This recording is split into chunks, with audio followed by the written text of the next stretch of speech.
Caracas, Venezuela. The hospital smelled faintly of antiseptic and ozone, the sterile scent of fluorescent corridors and endless work. Dr. Trinette Duran had been in the operating room since sunrise. She was one of the few women surgeons in the country, disciplined, methodical, known for her steady hands. The procedure was routine, almost mechanical. Heart monitor beeping, clamps glinting under the surgical light, then a sudden crack. Cable, frayed and forgotten, sparked from the electrosurgical unit. A flash of white light filled the room and a jolt of raw electricity shot through her body. She collapsed. Instruments clattered to the floor. Nurses screamed her name. When she awoke, her first instinct was to move her hands. The right obeyed, the left did not. Her left arm hung lifeless, cold and colorless against the hospital sheets. Days later, the tests confirmed what she feared the most: irreversible nerve damage. The current had burned invisible pathways through her body, silencing every signal from brain to muscle. She tried to lift a finger. Nothing. Tried to bend her elbow. Nothing. The hand that once healed could no longer even grasp a spoon. Months passed. She saw neurologists, physiotherapists, even experimental specialists. They used stimulation pads, electric therapy, acupuncture. Each appointment ended the same way: polite silence and eyes that looked away. Her surgical career was over. Friends said she withdrew, still polite, still composed, but empty behind the smile. In the evenings, she sat by her window, watching the Caracas lights flicker on the hills, wondering how she would rebuild a life without the one thing that defined her: her hands. Then one afternoon, a colleague visited. He had heard about a nun, Venezuelan like her, whose prayers were said to bring healing. Dr. Duran wasn't a superstitious woman, but grief and desperation make skeptics into pilgrims. That night, she took a small card with the nun's image, a black and white photograph in a worn habit, and said a prayer that was half hope, half surrender. If you can understand what it means to lose an arm, help me. Morning came like any other. She reached to turn off her alarm clock and froze. Her fingers moved.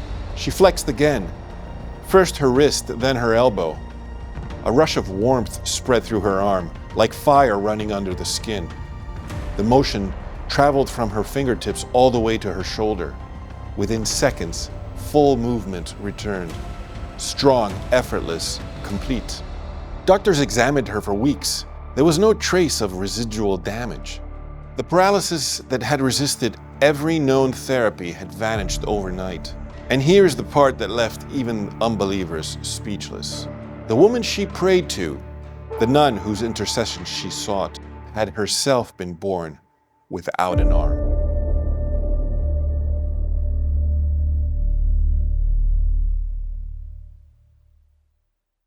Her name was Mother Carmen Rendiles. To understand why her name mattered so much, we must go back 7 decades to the early years of the 20th century in Caracas. Maria Carmen Rendiles Martinez was born on August 11, 1903, the third of 7 children in a devout Venezuelan family. From birth, she was missing her left arm, a physical difference that, in that era, could have marked a lifetime of exclusion. But her parents raised her without pity. Her mother taught her to button her blouse one-handed, to write neatly, to play piano keys with a single hand stretched wide. Carmen refused to let the absence define her. Neighbors remembered a bright child who smiled easily and learned faster than her classmates. At 15, she confided to her parish priest that she wanted to become a nun. But the first convent she approached turned her away. Life in community is demanding, the superior told her gently. You'd struggle to keep up. Carmen didn't argue. She simply said, then perhaps I must find the community God has kept for me. Years later, she met the Servants of Jesus in the Blessed Sacrament, a French congregation whose mission joined prayer with service. They welcomed her immediately. She sailed to France for her novitiate, a journey across the Atlantic she later described as my first pilgrimage of faith. There she learned French, theology, and the discipline of silent adoration before the Eucharist. When she returned to Venezuela, she devoted herself to education. Students remembered her gliding across the classroom, chalk balanced precisely between 2 fingers. handwriting elegant and steady. In 1965, her community faced a major decision, whether to remain under French governance or establish a Venezuelan congregation. It was Carmen who drafted the new constitutions, prayed over every article, and finally signed the founding document. Thus was born Las Siervas de Jesús, the servants of Jesus, and she became the first superior general. Under her leadership, schools, orphanages, and retreat houses opened across Venezuela. She wore a simple prosthetic arm, but often removed it, saying with a smile, "It gets in the way of work." Her sisters said she led with gentleness, humor, and relentless service. She rose before dawn, spent hours in prayer, and visited the poor in person. One remembered, "She never hid her weakness. She transformed it into joy."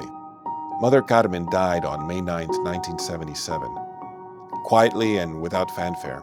But those who had known her felt they'd encountered holiness.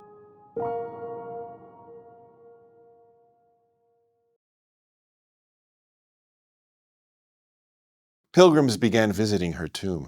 Teachers prayed for patience, mothers for faith, the sick for relief. In 1994, the Church opened her cause for canonization, declaring her a servant of God. By 2013, Pope Francis recognized her heroic virtues, naming her venerable. Then came the testimony of Dr. Trinette Duran, the surgeon whose left arm had been restored after prayer. The case underwent the rigorous scrutiny of the Vatican's medical and theological commissions. Every record, every test, every alternative explanation was examined. The verdict, the healing was instantaneous, complete, and scientifically inexplicable. That decision became the miracle required for her beatification. On June 16, 2018, tens of thousands gathered in Caracas for a mass, unlike any in the city's history. The Vatican envoy read the decree declaring Mother Carmen Rendiles blessed. Her sisters wept. The crowd erupted in applause. And now, after a second miracle approved in March of 2025, the healing of a woman suffering from hydrocephalus, she is about to be canonized as a saint.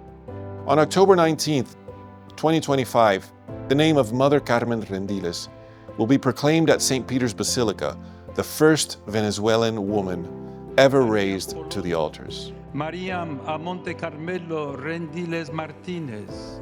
Her story is more than a miracle tale. It's a parable about the strange arithmetic of grace, how what the world calls less can become infinitely more.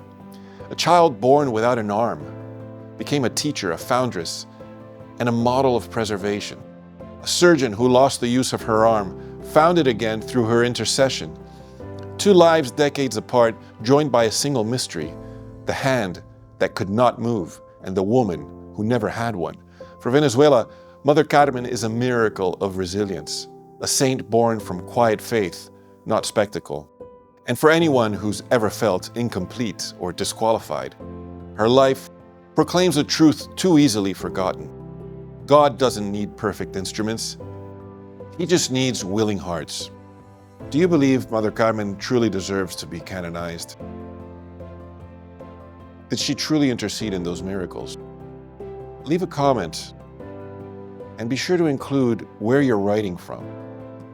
If you enjoyed this video, please hit the like button. It costs you nothing, but helps this channel tremendously. And if you'd like to hear more stories like this, please subscribe.